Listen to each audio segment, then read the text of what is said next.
I won $10 million in the lottery. The next thing I knew, my best friend was sobbing, telling me she'd been reborn. Oh, thank God, Jenna. We have to use this money to stockpile supplies. In 1 month, the zombie apocalypse is going to hit. Last time we didn't have anything, and the zombies got us. We can't let that happen again. My best friend Maya helped me build a safe house in a desolate area far from the city. She even coordinated a fleet of trucks to deliver tons of rice, flour, and oil. The 10 million was gone in a flash, but we had enough supplies to last us for decades. I squeezed her hand, overwhelmed with gratitude. But then, she burst out laughing. Ha ha ha ha ha. I was just kidding. Rebirth? Zombies? Do you think this is some kind of novel? I can't believe you actually fell for it. You are so stupid. I swallowed the words I was about to say, the ones that would have begged her to stay. Her rebirth might have been a lie, but mine was real. And the zombie apocalypse was really coming. Maya was still laughing, slapping her thighs and doubling over. Seeing me standing there in stunned silence, she patted my shoulder condescendingly. Hey, it's just $10 million.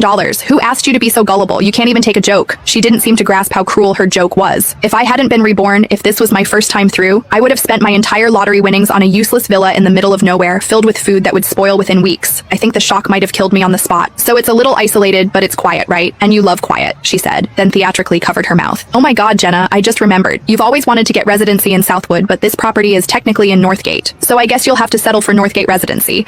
But hey, it's close enough to Southwood, right? You're not going to be petty and get mad at me over that, are you? She looked at me with wide, innocent eyes. Northgate was a stagnant, underdeveloped district, while Southwood was the city's crown jewel, with the best schools and hospitals. I'd always dreamed of settling there, for my aging parents, and for the family I hope to have one day. In my past life, I never could afford a place in Southwood, not even when the apocalypse hit. I ended up renting with Maya the whole time. No, I said. Residency wouldn't matter much after the world ended. I was just having a hard time believing it. In my previous life, I hadn't won the lottery. When the apocalypse came, we had no food, and I never developed any powers. Life for two ordinary women was brutal, but we never gave up on each other. We stuck together, searching for supplies, looking for a safe zone. Then we ran into a group of heavily armed men. I remember Maya crying, just like she had today. You have to hide, she had told me. Don't come out, no matter what. It's the apocalypse now. Women without powers are just toys for men. I'll lead them away. If I survive, I'll come back for you. I never saw her again. I assumed she had died for me. I carried that debt with me. So the moment I was reborn, I rushed to the lottery vendor. I bought a ticket with the winning numbers I'd overheard in my past life. And the first person I told was her. I remember the stiff way she'd said, "Congratulations." At the time, I thought she was just stunned with happiness. Maya, why would you lie to me? I had to ask. With $10 million,